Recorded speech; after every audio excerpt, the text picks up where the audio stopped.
Welcome back to Beginner's Breadboards, my electronics learning journey. Today we're looking at a two-stage charge pump with Schottky diodes as well as capacitors. So the general idea of this circuit, or what it aims to do, is you take your input DC voltage, whatever your power source is. So in our case, that's our 5-volt power, but any form of DC power, and you're aiming to create a higher DC voltage from that. And so we can do that through a series of diodes as well as capacitors. So the way this circuit is built is we're using a component called a Schottky diode, which is pretty much just a normal diode, but it will only drop about 0.2 or 0.3 volts instead of what a regular diode would drop, which would be closer to 0.7 or above. Along with this, we have different capacitors, and this allows us to create that higher DC voltage through something called charge sharing. So the general idea of that is, as you have your 5 volts here, one side of this capacitor would be grounded, so that would be at 0, and then one side would get 4.8 volts after passing through this diode. Then what we can do is, on one side of the capacitor, instead of grounding it, we have a switch that can move it to 5 volts. And so with the capacitor, whatever happens on one side of it will happen to the other side of it. So if we add 5 volts here, this side will be 5 volts higher than that. And so through the charge sharing, so we have 2 stages here. So we have 2 stages of capacitors with those switches that can do that inflation. So the way the charge sharing and the equations work for that is, if you were to take a one-stage system here, so the same thing, you have the 5 volts becomes 4.8 after a diode, and then you move this capacitor from 0, or this side of the capacitor from 0 to 5 volts, what you'll get on this side will be 4.8 plus 5, so that is 9.8 volts.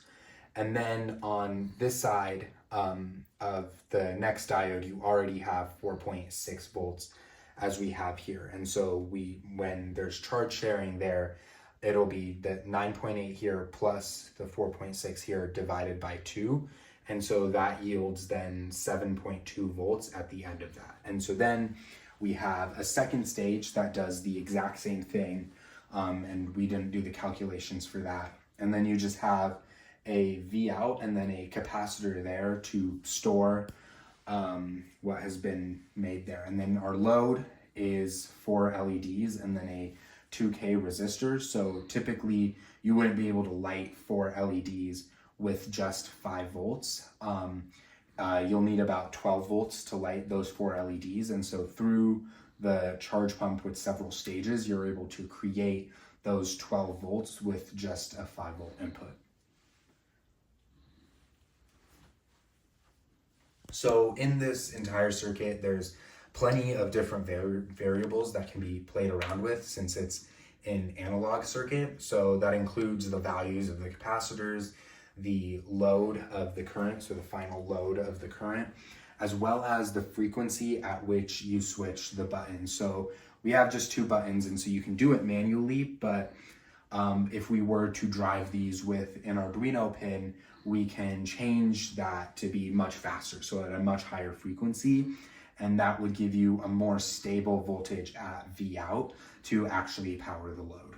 This is everything built onto the breadboard for this circuit. So more importantly, how we're powering it. So we just have 5 volts as the source, nothing higher there.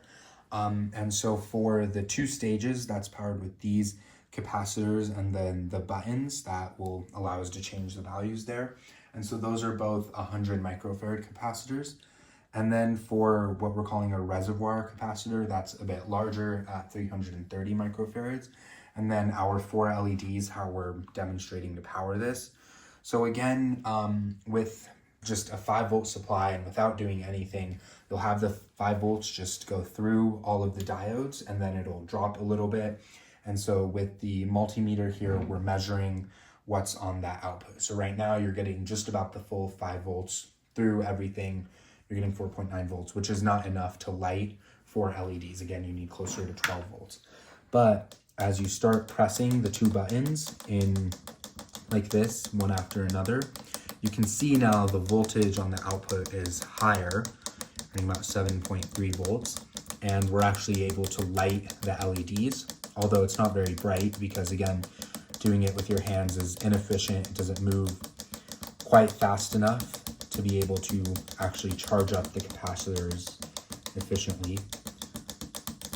But if you do that, we can actually see with just that 5-volt supply, we're able to light all 4 LEDs. So now we're able to drive this with the Arduino. So we've bypassed these buttons here. And so the Arduino, we're using just 2 digital pins and then the digital write on the code. So each pin is being driven high for 45 milliseconds. Then there's a 5 millisecond gap, and then the next pin is being driven high for 45 milliseconds. And so we keep doing that. And so it's a much more stable switching between them.